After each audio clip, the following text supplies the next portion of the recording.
Bonjour, je m'appelle Pierre, je suis membre du GRAC de Tournai depuis 2018. Et lorsque je suis arrivé pour la première fois à une réunion du GRAC, j'ai constaté que la plupart des membres étaient assez défaitistes, aigris et un peu frustrés de voir leurs efforts parfois infructueux auprès de la commune.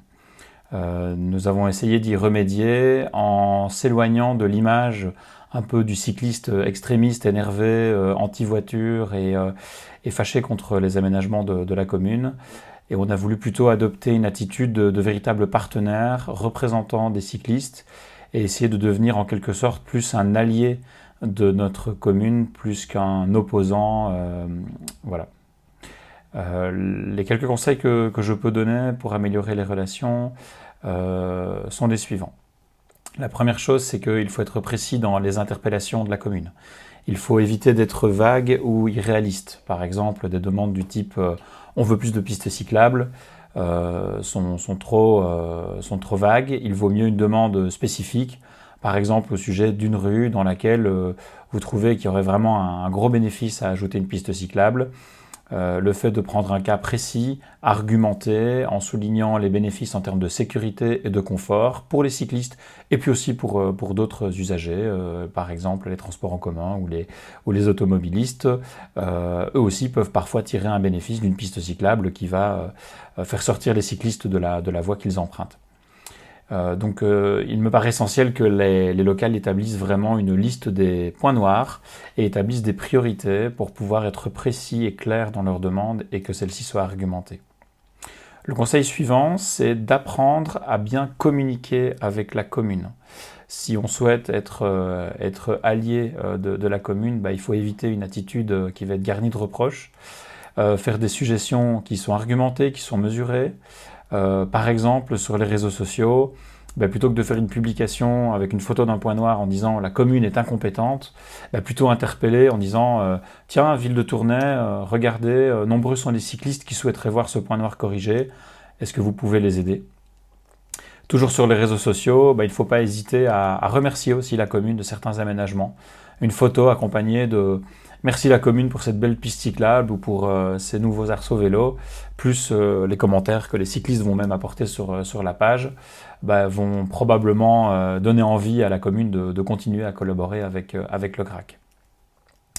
Même dans le cas d'une pétition, qui peut paraître une démarche un petit peu plus agressive dans la façon dont vous allez la présenter à la ville, il est plus intéressant de dire 1500 cyclistes seraient très heureux de voir cet aménagement réalisé plutôt que regardez, 1500 cyclistes sont mécontents de votre politique cyclable locale.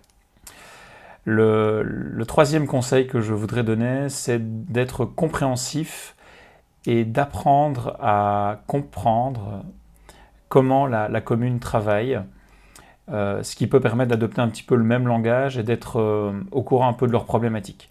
À titre d'exemple, un échevin de la mobilité, il dispose de budgets. Souvent, ces budgets ils sont déjà alloués à d'autres projets. Et en tant qu'échevin de la mobilité, il doit tenir compte de toute la mobilité au sens large dans sa commune, répondre aux besoins de tous les usagers. Et donc, le vélo n'est absolument pas son unique préoccupation. Et ça, il faut aussi pouvoir l'entendre et en tenir compte. Les choses prennent souvent plus de temps qu'on l'imagine et plus complexes qu'on le pense. Ce qu'on considère souvent comme un simple coup de peinture à mettre au sol est parfois bien plus complexe.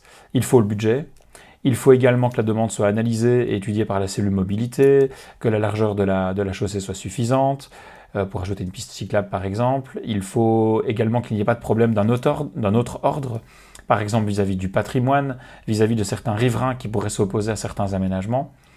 Et il y a aussi certains aménagements pour lesquels la commune n'est pas compétente et qui sont plutôt du ressort de la province. Il faut donc s'adresser plutôt au SPW.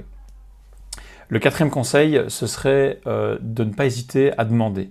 Ça paraît bête, mais souvent, plutôt que de se plaindre de problématiques de séance en séance avec le GRAC, il faut parfois simplement formuler la demande, que ce soit à la commune ou au SPW. Et nous, on a souvent été surpris de trouver finalement une oreille plus attentive qu'on l'imaginait et de voir vraiment que notre problème est étudié sérieusement et qu'il y a vraiment une envie de répondre à notre problématique. Le dernier point, c'est de ne pas hésiter à s'impliquer dans les éventuels projets avec la commune. On peut imaginer par exemple d'être solidaire dans des actions mises en place au niveau de la mobilité, au niveau de la commune, de relayer certaines actions sur les réseaux sociaux qui sont à l'initiative de la commune, s'investir avec la ville dans l'organisation de certains événements. Par exemple, la semaine de la mobilité, on peut imaginer que vous puissiez faire des initiations au vélo ou des petites activités avec les enfants ou même avec les adultes sur le rappel du code de la route pour les vélos, ce genre de choses-là. Ici à Tournai, nous avons également travaillé comme bénévoles dans des opérations de comptage de cyclistes pour faire du recensement. C'était des demandes de la commune et ils ont été évidemment très contents qu'on les aide bénévolement sur ce genre de sujet. Qu'organiser, pourquoi pas, un événement tel qu'une balade vélo, où vous pourriez, en tant que spécialiste du terrain, préparer par exemple l'itinéraire pour la commune. Donc voilà, donc c'est vraiment devenir plus un allié qu'un opposant. Et bien évidemment, la commune serait plus à vouloir travailler avec vous et à vous écouter. Je suis bien évidemment conscient qu'on ne part pas tous avec le même handicap. Il est évident que certaines affinités politiques ou affinités avec le vélo simplement vont faire que certaines communes seront évidemment plus réceptives et plus efficaces, mais je pense que les conseils dont on a parlé ici peuvent être que bénéfiques. Voilà, donc je vous souhaite une bonne réussite de vos actions et une bonne communication avec votre commune.